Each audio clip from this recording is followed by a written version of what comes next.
संत मार्कुस के अनुसार पवित्र सुसमाचार अध्याय 9। और उसने उनसे कहा, मैं तुमसे सच कहता हूँ कि जो यहाँ खड़े हैं उनमें से कोई ऐसे हैं कि जब तक परमेश्वर के राज्य को सामर्थ्य सहित आता हुआ ना देख लें तब तक मृत्यु का स्वाद कदापि ना चखेंगे।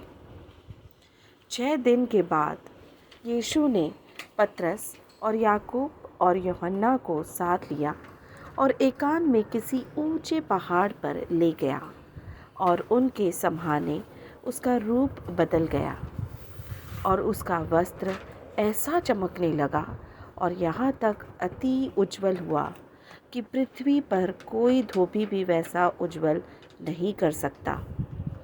और उन्हें मूसा के साथ एलिया दिखाई दिया और वे यीशु के साथ बातें करते थे।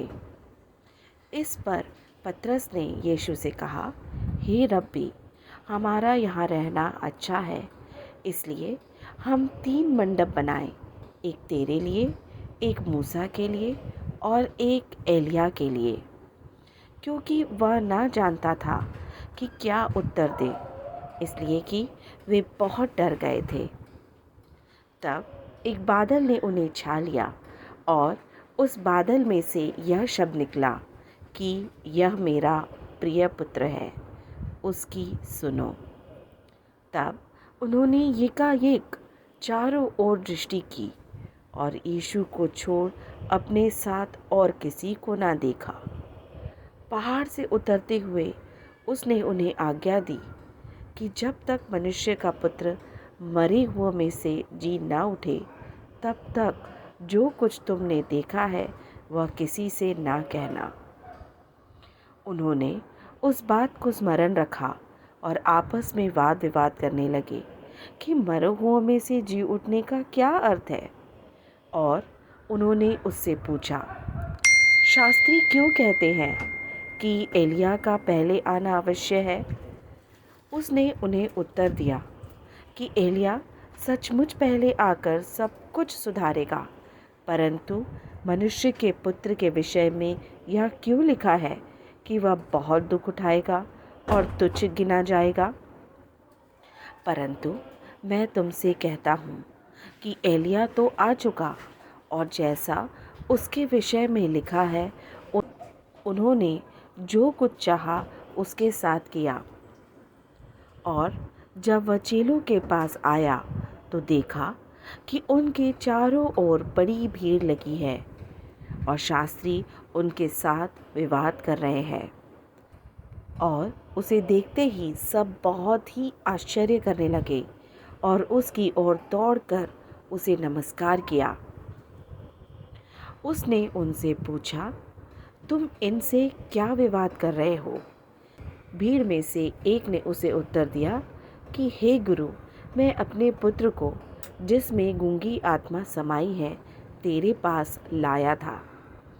जहाँ कहीं वह उसे पकड़ती है वहीं पटक देती है और वह मुंह में फेन भर लाता और दांत पीसता और सूखता जाता है। और मैंने चेलों से कहा कि वे उसे निकाल दें, परंतु वह निकाल ना सके। यह सुनकर उसने उनसे उत्तर देके कहा कि हे अविश्वासी लोगों, मैं कब तक तुम्हारे साथ रहूँगा और कब तक तुम्हारी सहूँगा? उसे मेरे पास लाओ। तब वे उसे उसके पास ले आए और जब उसने उसे देखा तो उस आत्मा ने तुरंत उसे मरोड़ा और वह भूमि पर गिरा और मुंह से फेन बहाते हुए लौटने लगा। उसने उसके पिता से पूछा, इसकी यह दशा कब से है? उसने कहा, बचपन से।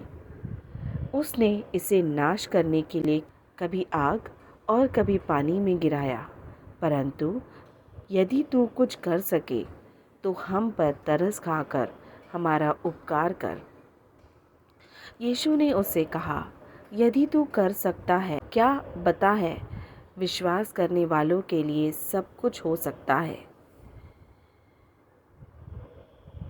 बालक के पिता ने तुरंत गिड़गिड़ाकर कहा, हे प्रभु, मैं विश्वास करता हूँ, मेरे अविश्वास का उपाय कर। जब यीशु ने देखा कि लोग दौड़कर भीड़ लगा रहे हैं, तो उसने अशुद्ध आत्मा को यह कहकर डांटा कि हे गूंगी और बहरी आत्मा, मैं तुझे आज्ञा देता हूँ, उसमें से निकल आ और उसमें फिर कभी प्रवेश ना कर। तब वह चिल्लाकर और उसे बहुत मरोड़कर निकल आई और बालक मरा हुआ सा हो गया। यहाँ तक कि बहुत लोग कहने लगे कि वह मर गया। परंतु यीशु ने उसका हाथ पकड़ के उसे उठाया और वह खड़ा हो गया। जब वह घर में आया तो उसके चेलों ने एकांत में उससे पूछा, हम उसे क्यों ना निकाल सके? उसने उनसे कहा कि यह जाति बिना प्रार्थना किसी और उपाय से निकल नहीं सकती। फिर वे वहाँ से चले और गलील में होकर जा रहे थे, और वह नहीं चाहता था कि कोई जाने, क्योंकि वह अपने चेलों को उपदेश देता और उनसे कहता था कि मनुष्य का पुत्र मनुष्य के हाथ में पकड़वाया जाएगा और वे उसे मार डालेंगे और वह मरने के 3 दिन बाद जी उठेगा। पर यह बात उनकी समझ में नहीं आई और वे उससे पूछने से डरते थे। फिर वे कफरनहूम में आए और घर में आकर उसने उनसे पूछा कि रास्ते में तुम किस बात पर विवाद करते थे? वे चुप रहे, क्योंकि मार्ग में उन्होंने आपस में यह वाद विवाद किया था कि हम में से बड़ा कौन है। तब उसने बैठकर 12 को बुलाया और उनसे कहा, यदि कोई बड़ा होना चाहे तो सबसे छोटा और सबका सेवक बने। और उसने एक बालक को लेकर उनके बीच में खड़ा किया और उसे गोद में लेकर उनसे कहा, जो कोई मेरे नाम से ऐसे बालक में से किसी एक को भी ग्रहण करता है, वह मुझे ग्रहण करता है, और जो कोई मुझे ग्रहण करता वह मुझे नहीं वरन मेरे भेजने वाले को ग्रहण करता है।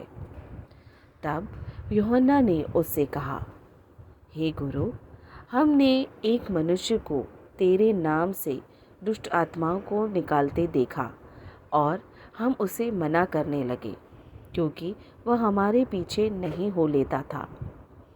यीशु ने कहा, उसको मत मना करो, क्योंकि ऐसा कोई नहीं जो मेरे नाम से सामर्थ का काम करे और जल्दी से मुझे बुरा कह सके, क्योंकि जो हमारे विरोध में नहीं वह हमारी ओर है।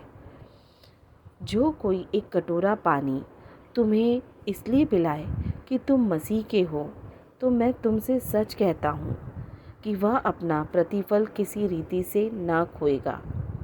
पर जो कोई इन छोटों में से जो मुझ पर विश्वास करते हैं किसी को ठोकर खिलाए, तो उसके लिए भला यह है कि एक बड़ी चक्की का पाट उसके गले में लटकाया जाए और वह समुद्र में डाल दिया जाए।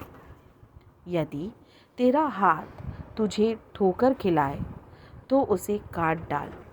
टुंडा होकर जीवन में प्रवेश करना तेरे लिए इससे भला है कि 2 हाथ रहते हुए नरक के बीच उस आग में डाला जाए जो कभी बुझने की नहीं, जहाँ उनका कीड़ा नहीं मरता और आग नहीं बुझती। और यदि तेरा पाँव तुझे ठोकर खिलाए तो उसे काट डाल। लंगड़ा होकर जीवन में प्रवेश करना तेरे लिए इससे भला है कि 2 पाँव रहते हुए नरक में डाला जाए। और यदि तेरे आँख तुझे ठोकर खिलाए तो उसे निकाल डाल। काना होकर परमेश्वर के राज्य में प्रवेश करना तेरे लिए इससे भला है कि 2 आँख रहते हुए तो नरक में डाला जाए, जहाँ उनका कीड़ा नहीं मरता और आग नहीं बुझती, क्योंकि हर एक जन आग से नमकीन किया जाएगा। नमक अच्छा है, पर यदि नमक की नमकीनी जाती रहे तो उसे किससे स्वादित करोगे? अपने में नमक रखो और आपस में मेल मिलाप से रहो।